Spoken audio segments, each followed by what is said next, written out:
ప్రియమైన పిల్లలారా, చిన్న ప్రార్థన చేసుకుని వాక్యాన్ని ధ్యానం చేసుకుందాం.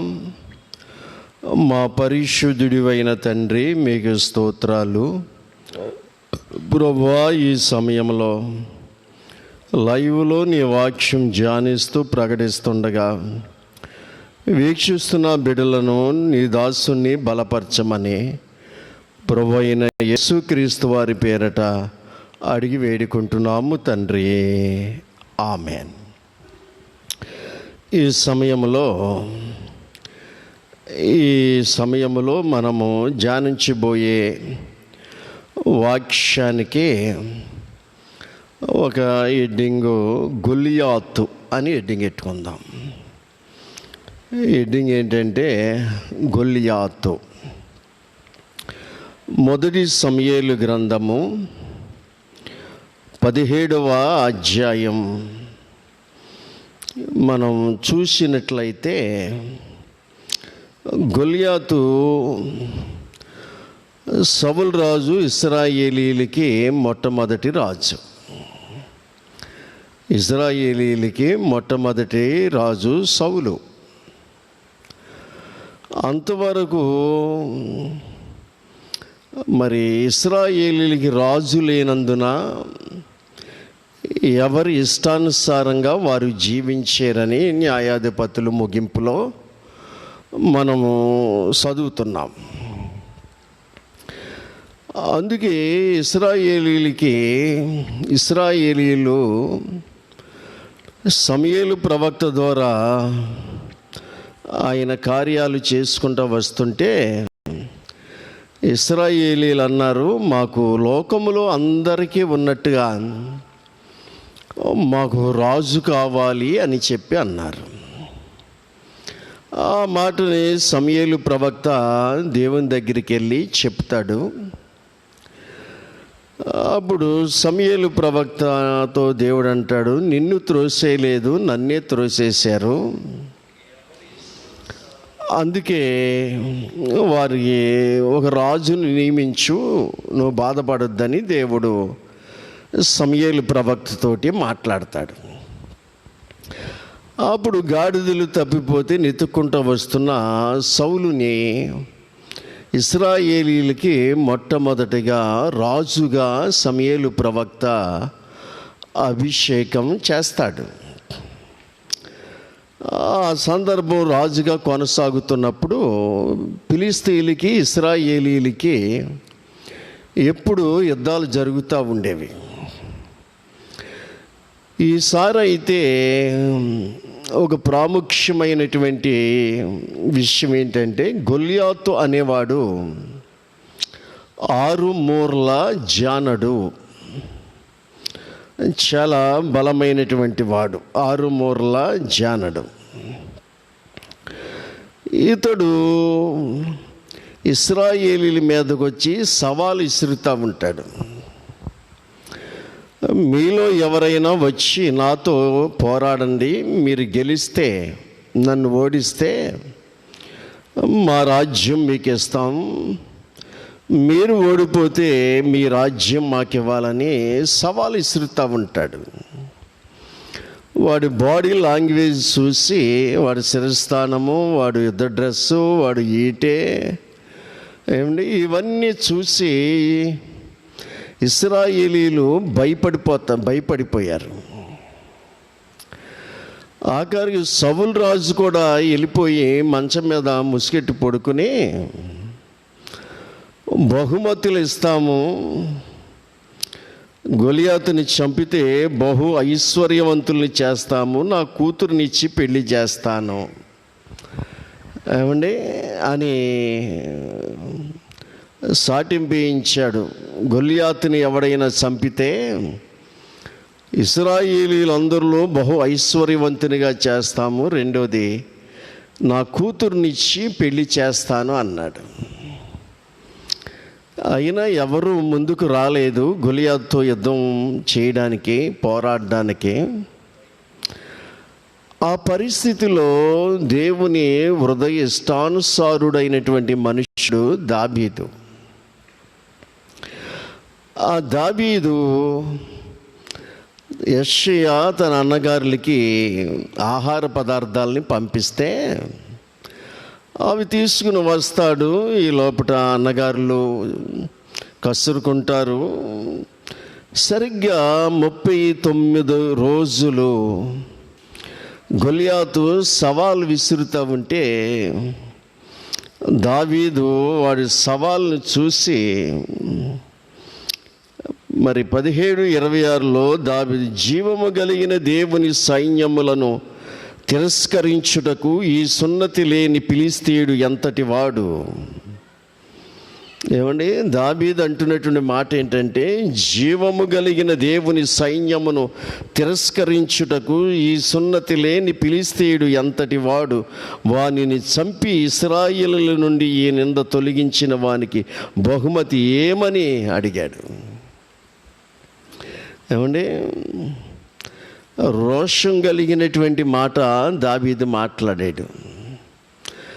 దావీదు ఒక సైనికుడు కాదు, ఒక యుద్ధ వీరుడు కాదు,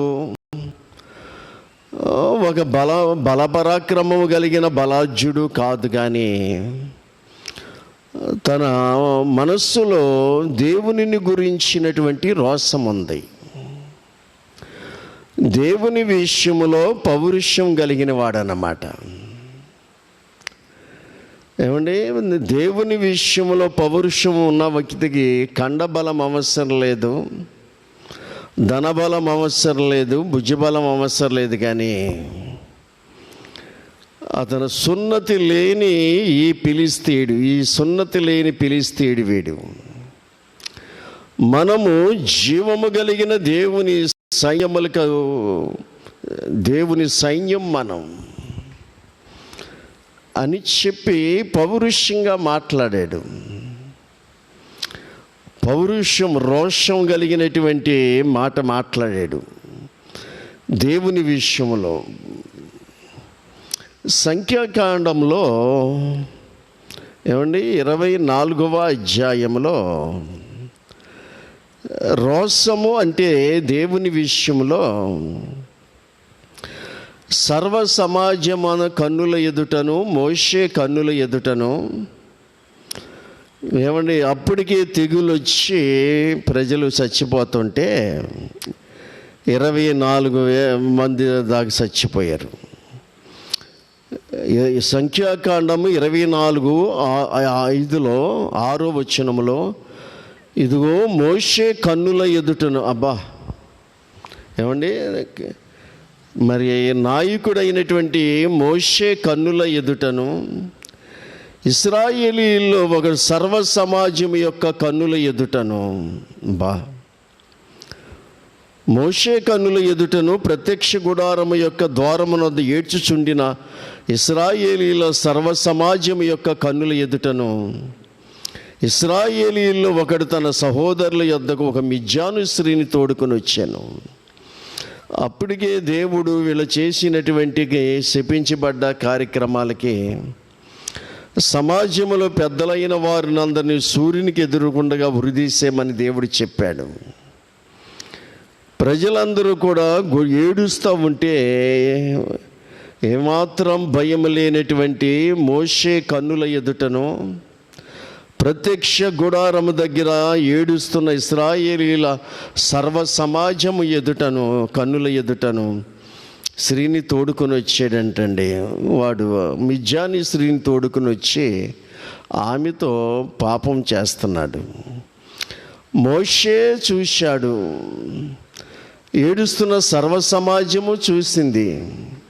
వాడికి అంత ధైర్యం. ఈ రోజుని చాలామంది దైవజనులు కన్నుల ఎదుటే, లేకపోతే సంఘము ఎదుటే, సమాజము ఎదుటే విచ్చలవిడిగా మాట్లాడేవాళ్ళు ఎంతమంది లేరండి? విచ్చలవిడిగా తిరిగేవాళ్ళు ఎంతమంది లేరండి ఈ రోజుని? అయితే 7వ వచనంలో యాజకుడైన అహరోను మనవడును ఎలియాజరు కుమారుడైన ఫినెహాసు అది చూచి ఎందుకంటే దేవుని గురించినటువంటి పౌరుషము అందరికీ ఉండదు. వీడు చేసినటువంటి పనికి ఫినెహాసు ఎలియాజరు కుమారుడు, అహరోను మనవడు, చూచి సమాజము నుండి లేచి ఈటె చేత పట్టుకుని పడక చోటికి ఆ ఇశ్రాయేలుని వెంబడి వెళ్ళి ఆ ఇద్దరిని, అనగా ఆ ఇశ్రాయేలీయుని ఆ స్త్రీని కడుపులు గుండా దూసిపోవునట్లు పొడిచాను. ఒక్క పోటు పొడిచాడండి. వాడి నడుములో నుంచి ఆమె కడుపులో నుంచి భూమిలోకి దిగిపోయింది. ఈటెట్టు పొడిచేసాడండి. ఏమండి, అప్పుడు ఇశ్రాయేలీయుల్లో నుండి తెగులు నిలిచిపోయాను. మోషే కన్నుల ఎదుటను సర్వ సమాజము కన్నుల ఎదుటకు ఉంటే చాలామంది చూశారు, కానీ మనకెందుకులే అని పట్టించుకోలేదు. కానీ పౌరుషం కలిగినటువంటి ఫినెహాసు, ఇప్పుడు దేవుడు మాట్లాడుతున్నాడు. ఏమండి, 11వ వచనములో అహరోను మనవడును ఎలియాజు కుమారుడు ఫినెహాసు వారిని మధ్యన నేను వారవలేని దానిని తాను వారవలేకపోవుట. దేవుడు అంటున్నాడు, వారి మధ్యలో జరిగిన ఆ పాప కార్యాన్ని నేను వారవలేకపోయాను. నేను వారవలేని దానిని తాను వారవలేకపోయాడు. దేవుని మనస్సండి. ఏమండి, నేను వారవలేని దానిని తాను వారవలేకపోవటం వల్ల ఇశ్రాయేలీయుల మీద నుండి నా కోపమును మళ్లించాను. అప్పుడుగే 24,000 మంది తెగులు చేత చచ్చిపోయారు. ఇంకా తెగులు ఏమండి ప్రారంభమైంది. దేవుని కోపం వల్ల ఇశ్రాయేలీయుల మీదకి తెగులు బయలుదేరింది. ఈరోజు కూడా అదే ప్రపంచ ప్రజల మీద దేవుని కోపము, తెగులు, కరోనా అనేటువంటి వైరస్ ద్వారా ప్రపంచ ప్రజల మీదకి జరుగుతుంది. నేను వారవలేని దానిని దేవుడు అంటున్నాడు. పౌరుషం ఎలియాజరు ఫినెహాసుకు ఉన్నటువంటి పౌరుషమును అతనితో నిత్య నిబంధన చేశాడు. దేవుడు ఫినెహాసుతో నిత్య నిబంధన. దేవుడు అందుకు దావీదు సైనికుడు కాదు, ఏమండి, యుద్ధవీరుడు కాదు, సామాన్యంగా గొర్రెలు కాసుకుంటున్న అరణ్యములో ఉన్నటువంటి వాడు పౌరుషంగా మాట్లాడుతున్న, సున్నతి లేని ఈ ఫిలిష్తీయుడు జీవము కలిగిన దేవుని సైన్యములను వీడు తృణీకరిస్తాడా, ఎంతటి వాడు అని చెప్పి, నేను వెళ్తాను, యుద్ధానికి వెళ్తాను. రాజుగారికి ఈ విషయం తెలిసింది. రాజు అడిగాడు, వాడు చిన్నప్పటి నుంచి యుద్ధశూరుడు, నువ్వేమో కుర్రోడువు, వాడు యుద్ధశూరుడు, నువ్వు వాడి మీదకి యుద్ధానికి వెళ్తానంటే నీకు బలం సరిపోదు అంటాడు. సౌలు, నీకు బలం నిజమే, గొలియాతుని సమఉజ్జి కాదు దావీదు, గొలియాతుకి సమఉజ్జి కాదు దావీదు. గొలియాతు 6 మూరల జానడు, 3 మూరలు కూడా ఉండడు దావీదు. ఏమండి, సమఉజ్జి కాదు, వాడి మీదకి యుద్ధానికి వెళ్ళడానికి నీకు బలం సరిపోదంటాడు. ఈరోజు గొలియాతు లాంటి సమస్యలు మన జీవితాల్లో ఎన్నో ఎదురొస్తూ ఉంటాయి. గొలియాతుని ఢీకొనడం అనేది ఇశ్రాయేలీలందరూ ధైర్యం చాలక, వాడి బాడీ లాంగ్వేజ్ని బట్టి, వాడి హైట్ని బట్టి, వాడి బలాన్ని బట్టి, నేత గాని ధోని అంత ఉందంట వాడి ఈటి. ఏమండి, నేత గాని ధోని అంత ఉందంటే ఏకంగా ఈటి. అబ్బా, సమబుజ్జి కాదు, కానీ పౌరుషంగా మాట్లాడుతున్నాడు. నీకు బలం సరిపోదంటే ఏ బలాన్ని బట్టి వాడితో యుద్ధానికి వెళ్తామంటే అంటున్నాడు, అయ్యా రాజుగారు, నేను అరణ్యములో నాకు చిన్న మందను మేపుతూ ఉంటే ఒకసారి సింహం వచ్చింది. నా గొర్రె పిల్లని ఎత్తుకుపోతుంటే మందలో నుంచి సింహము నోరు పెగల్చి గొర్రె పిల్లను కాపాడాను. ఒకసారి ఎలుగుబంటి వచ్చింది, మందలో గొర్రె పిల్లని ఎత్తుకుపోతుంటే దాని నోరు తెరిచి కొట్టి చంపి గొర్రె పిల్లను కాపాడాను. నా విశ్వాసం ఒకటే, ఆ సింహము బలము నుండి, ఎలుగుబంటు బలము నుండి తప్పించిన దేవుడు నన్ను ఈ సున్నతి లేని ఫిలిష్తీయుడి నా చేతికి అప్పగిస్తాడని ఒక పౌరుషం కలిగిన విశ్వాస కోణంతో మాట్లాడాడు. అసలు గొలియాతుకి దావీదుకి ఏం సంబంధం లేదు, సమబుద్ధి కాదన్నమాట. అయినా అతనిలో ఉన్నటువంటి దేవుని గురించినటువంటి రోషం, దేవుని గురించినటువంటి పౌరుషం. సరే వెళ్ళమన్నాడు. అతను డ్రెస్ వేసాడు, కుదరలేదు, తీసేసాడు. రాజుగారు కవచం వేసుకోమన్నాడు, కుదరలు 2 అడుగులు వేసాడు, తీసి పడేసేసి 38వ వచనములో ఏమండి 39వ వచనంలో ఏమన్నాడంటే, 38 చదువుదాం. పిమ్మట సౌలు తన యుద్ధ వస్త్రములను దావీదుకు ధరింపజేసి రాగి స్థిరస్థానం ఒకటి అతనికి కట్టి యుద్ధ కవచము తొడిగించాను. ఈ సామాగ్రి దావీదునకు వాడుక లేదు గనుక తాను తొడిగిన వాటిపైన కత్తి కట్టుకుని వెళ్ళగలిగినది లేదు చూసుకొని, తర్వాత దావీదు ఇవి నాకు వాడుక లేదు, వీటితో నేను వెళ్ళాలని చెప్పి వాటిని తీసివేశాను.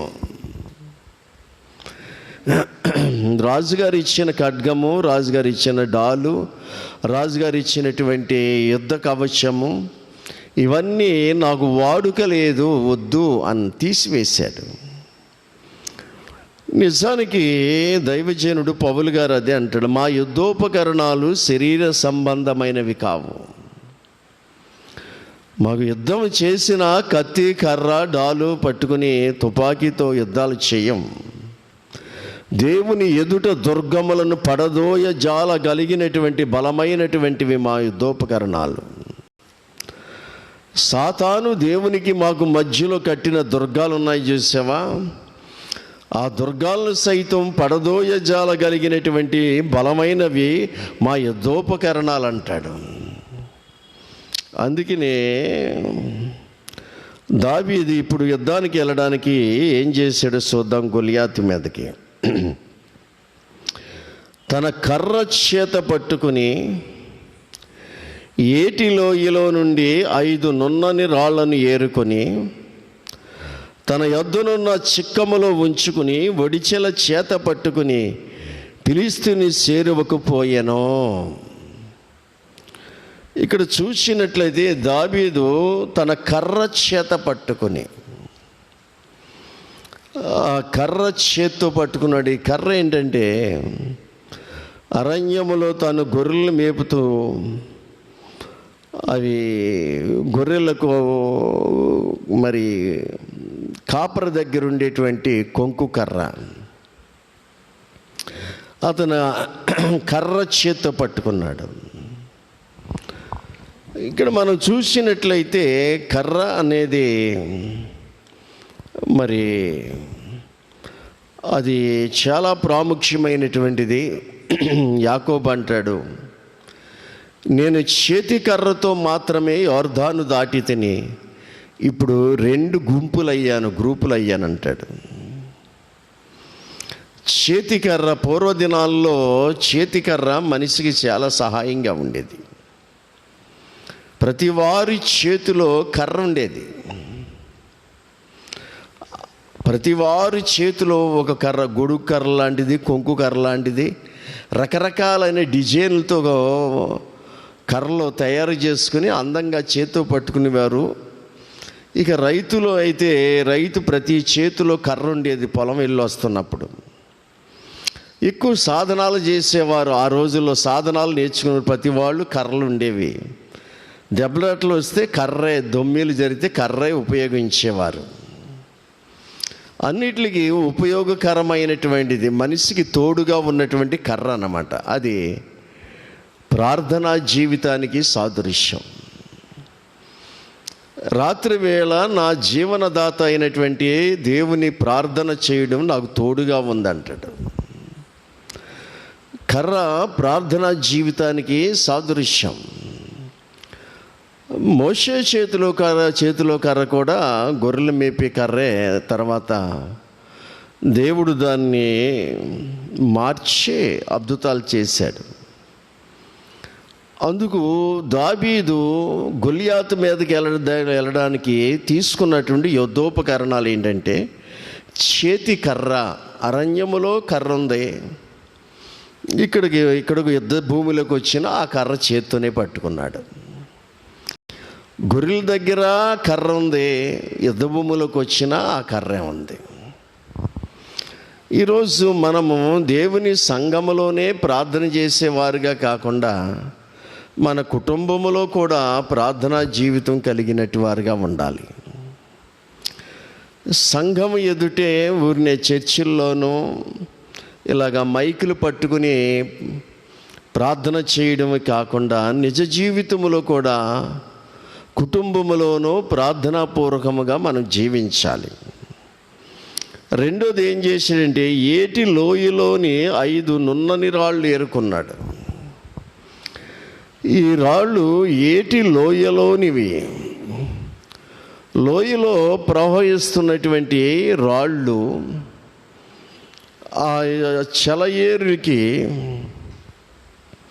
ఆ నీళ్లు ప్రవహిస్తున్నప్పుడు ఆ రాళ్ళంట నున్నగా తయారైనాయి అంట. ఏమండి, ఈ లోయలో ప్రవహిస్తున్నప్పుడు ఆ రాళ్ళు నున్నగా తయారైనాయి అంట. 5 రాళ్ళు తీసుకున్నాడు. ఇక్కడ జలములు రాళ్లను అరగదీయునని యోబు మాట్లాడాడు. జలములు రాళ్లను అరగదీయును. ప్రవహించే నీళ్ళలో రాళ్ళు నున్నగా తయారవుతాయి. ఆ నీళ్లు దేవుని వాక్యానికి సాదృశ్యం. ఏమండి, ఏ సంఘములో అయితే ప్రవహించే విధంగా వాక్యం ఉంటుందో ఆ సంఘములో ఉన్న విశ్వాసులు ఆత్మీయంగా నున్నగా తయారవుతారు. యాషావేమో గరుకుగా ఉన్నటువంటి వాడు, ఒళ్ళంతా ఒంటి రోమాలు కలిగిన వాడు. యాకోబేమో నున్నగా ఉన్నాడు. యాకోబు ఆత్మీయుడు. ఏ సంఘ సహవాసములో ఒడిగా ప్రవహిస్తుంది. ఈ నది ఒడిగా ప్రవహించిన చోటల్లా జలచరములు బ్రతుకునని యెహెజ్కేలు చెప్పాడు. ఒడిగా ప్రవహించాలి. దేవుని వాక్యం సమృద్ధిగా ప్రజల హృదయాల్లో ప్రవహిస్తున్నప్పుడు అక్కడ జలచరములు బ్రతుకును, చేపలు విస్తారమగును అని చెప్పేసి వాక్యం ఉందంటే, వాక్యం విస్తారముగా ఉంటే సంఘములో ఆత్మలు రక్షించబడతాయి, ఆత్మలు కూడా విస్తారంగా పెరుగుతూ ఉంటాయి.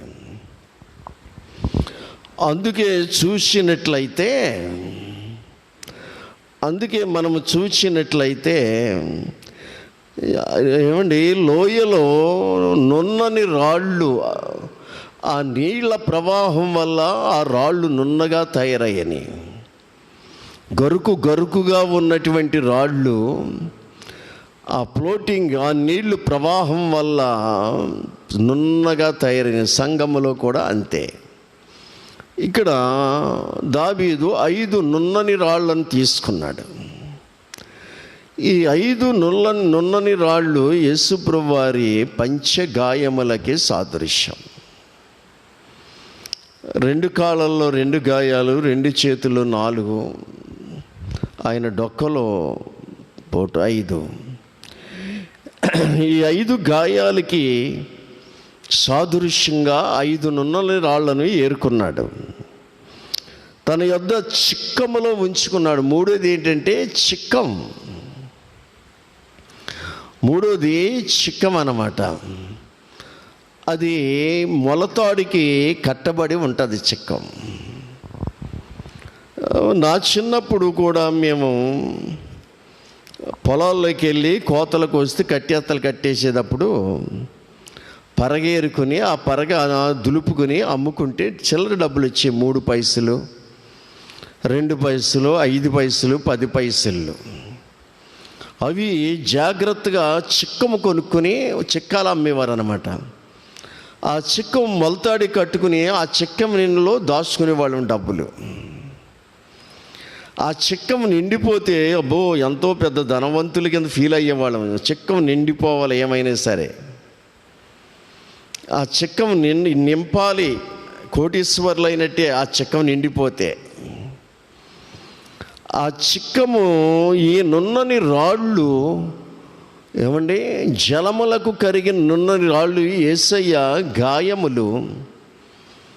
చిక్కము దేనికి సాదృశ్యం అంటే విశ్వాసానికి సాదృశ్యం అండి.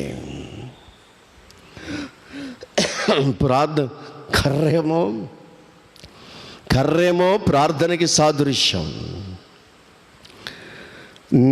నున్నని రాళ్ళేమో యేసయ్య గాయాలకి సాదృశ్యం, చిక్కమేమో విశ్వాసానికి సాదృశ్యం.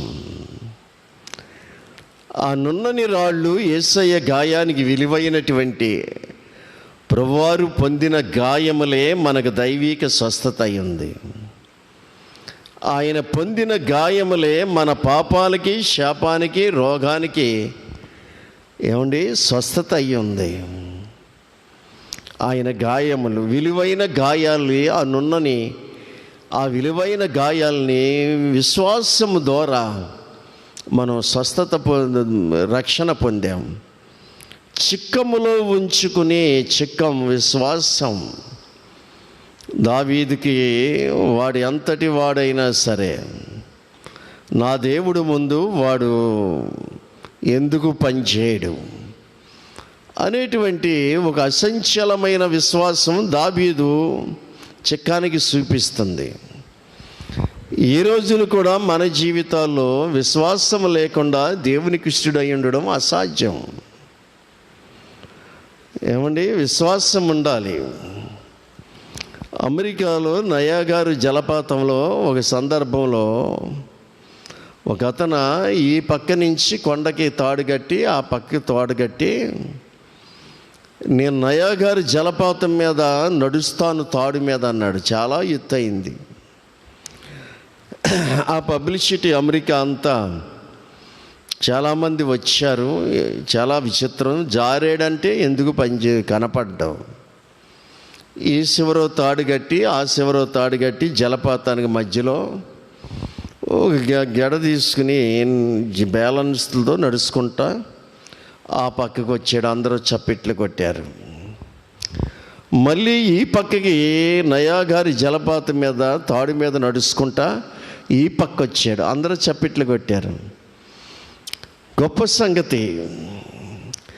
నేను నడుచుకుంటా వెళ్ళాను, నడుచుకుంటా వచ్చాను కాబట్టి మీరు నమ్ముతున్నాం అని చెప్పేసి అంటే అన్నాడు, మీలో ఒకరు రండి, మిమ్మల్ని ఎత్తుకుని ఈ తాడు మీద ఆ పక్కకి వెళ్తానన్నాడు. అందరూ భయపడిపోయారు. అయ్యి బాబోయ్, అతడు నడిచాడు, కళ్ళ ఎదుట నమ్మారు, చూశారు.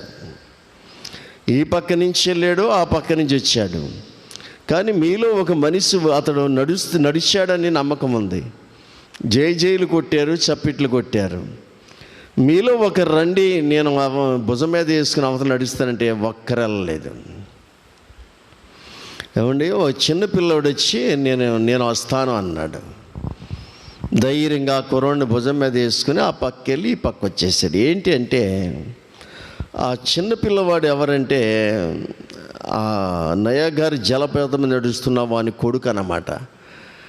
మా డాడీ ఎటువంటి వాడు నాకు తెలుసు, మా డాడీ ఉండగా నేను ఎందుకు భయపడతాను, ఆయన హస్తాల్లోకి వెళ్ళాను అన్నాడంట. అలాగా దేవునిని గురించి మనం తెలుసుంటే గొలియాతు లాంటి వాళ్ళకి మనం భయపడం. గొలియాతు లాంటి సమస్యలు మన జీవితాల్లో వచ్చినా మనం భయపడం. కానీ శోధన అనేది చూసావా, అది శోధన హృదయంలో మండుతూ ఉంటుంది. శోధన అనేది హృదయంలో మండుతూ ఉంటుంది. ఆ మండుతున్నటువంటి శోధనలో శోధన సహించువాడు ధన్యుడు అని వాక్యం ఉంది.